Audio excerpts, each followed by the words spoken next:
কুমিল্লায় সবজির দাম কম থাকলে ঊর্ধ্বমুখী মাছ, মুরগি ও আলুর দাম। বাজার পরিস্থিতি জানাতে কুমিল্লা থেকে সরাসরি যুক্ত হচ্ছেন সহকর্মী সুমন কবির। সুমন, বাজারে শীতের সবজির সরবরাহ কেমন দেখছেন, কি বলছেন ক্রেতা বিক্রেতারা, জানাবেন আমাদের। জি, জানা আপনি যেটা বলছিলেন আপনি জানা রাখি আসলে শুক্রবার দিন আজকে বন্ধের দিন আসলে সেই হিসেবে বাজারে অনেক ক্রেতা রয়েছে। তবে একটা জানা রাখি, কুমিল্লা প্রতিটি বাজার আমরা ঘুরে চেষ্টা করেছি এবং খোঁজ নেওয়ার চেষ্টা করেছি। আমরা দেখেছি আজকে প্রতিটি সবজির দাম, যেখানে গত সপ্তাহ চেয়ে এই সপ্তাহ 10 টাকা করে কমেছে প্রতি কেজিতে। আপনাকে একটা জানিয়ে রাখি, আসলে মাছের দাম খুব বেশি ঊর্ধ্বমুখী। মাছের দাম প্রতি কেজিতে প্রকার ভেদে আসলে 100 টাকা 150 টাকা বিক্রি হচ্ছে। বিশেষ করে ইলিশ মাছের দাম যেখানে আপনি দেখতে পাবেন, সেখানে আছে ইলিশ মাছের দাম 2200 টাকা কেজি, তো 2500 টাকা কেজি বিক্রি হচ্ছে। আর রুই মাছের দাম দেশি রুই মাছের দাম 450 থেকে 550 টাকার মধ্যে বিক্রি হচ্ছে। আর যেটা চাষের রুই মাছ এবং যেটা চাষের মাছগুলো আছে 400 টাকা থেকে 350 টাকা বিক্রি হচ্ছে। তবে একটা জানা কি, কুমিল্লা প্রতি কেজি যেটি লাউ প্রতি পিস আসলে বিক্রি হচ্ছে 100 টাকা করে, 80 টাকা করে। প্রতি ফুল কেজি প্রতি কেজিতে 100 টাকা, বাঁধাকপি প্রতি কেজি 80 টাকায় বিক্রি হচ্ছে।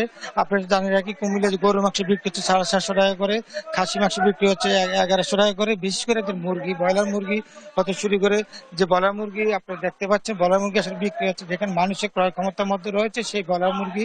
এবং সোনালী মুরগি 1 কেজি 320 টাকা এবং ব্রয়লার মুরগি বিক্রি 280 টাকা, 270 টাকা করে বিক্রি হচ্ছে প্রকার ভেদে। তবে একটু জানা, এই কুমিল্লা যে মাছের বাজার তো বেশি অস্থিতিশীল হয়ে উঠেছে। প্রতি মাছের কেজি আপনি দেখতে পেয়েছি যে তেলাপিয়া প্রতি কেজি বিক্রি হচ্ছে প্রায় 150 টাকা করে। আর সেদিক থেকে বলে ইন্দোনেশিয়া কার্পু মাছ, সিলভার কাপ সবকিছু মিলিয়ে বলা যায় কুমিল্লার যে বাজার পরিস্থিতি আসলে আমরা দেখেছি এবং কথা বলার চেষ্টা করছি ভোক্তা অধিকারের সাথে। তারা আমাদেরকে জানিয়েছেন তারা প্রতিদিন মনিটরিং করছে, বাজার মনিটরিং। সেদিক থেকে বলা যায় কুমিল্লার যে বাজার পরিস্থিতি অনুযায়ী আমি বলতে চাই, ভোক্তা অধিকার বলছেন যে প্রতিদিন বাজার মনিটরিং করা সম্ভব না, তাদের লোকবলের সংকট রয়েছে। তবে জেলা প্রশাসনের পক্ষ থেকে আশ্বস্ত করেছেন প্রতিদিন বাজার মনিটরিং। এই ছিল কুমিল্লা বাজার থেকে সর্বশেষ ডানা। সুমন, ধন্যবাদ আপনাকে। কুমিল্লা থেকে বাজার পরিস্থিতি জানাচ্ছিলেন আমাদের সহকর্মী। নরসিংদীর বাজারগুলোতে আগাম শীতের সবজির সরবরাহ কম, দাম গত সপ্তাহের তুলনায় কিছুটা কমেছে। এ নিয়ে জানাচ্ছেন সহকর্মী কাউসার মাহমুদ। গেল কয়েক মাসের অস্থিতিশীল সবজির বাজার থেকে রেহাই পায়নি নরসিংদীর সবজির বাজারও। নরসিংদী জেলা সবজি উৎপাদনে স্বীকৃতি থাকলেও নরসিংদীতেও গেল কয়েক মাস বেশ অস্থির সবজির দাম দর ছিল বলা যায়।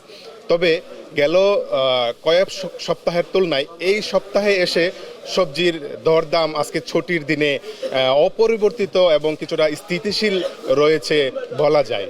নরসিংদীর পৌর শহরের শিক্ষাচত্বর বাজার থেকে আমি যদি আজকের নরসিংদীর সবজির দাম দরগুলি আপনাদেরকে জানাই, সেক্ষেত্রে শুরু করি বেগুন দিয়ে। বেগুন ভোক্তা পর্যায়ে বিক্রি হচ্ছে 70 থেকে 80 টাকা কেজি, ফুলকপি বিক্রি হচ্ছে 50 থেকে 60 টাকা, লাউ 50 থেকে 70 টাকা।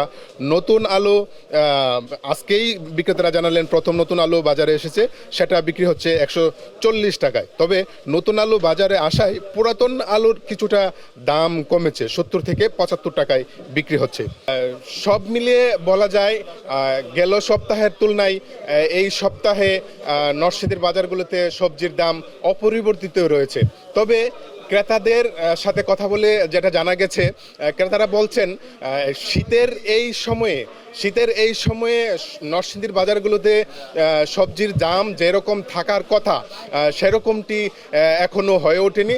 অর্থাৎ প্রত্যাশা করছেন ক্রেতারা সবজির দাম এই সময়ে তুলনামূলক তারা আরও কমে পাবেন। তবে বিক্রেতারা বলছেন নরসিংদীর বাজারগুলোতে নরসিংদীর উৎপাদিত সবজিগুলো এখনও পুরোপুরি বাজারে আসতে শুরু করেনি। পুরোপুরি বাজারে আসতে শুরু করলে শাকসবজির দাম আরও কমে আসবেন বলে জানালেন বিক্রেতারা।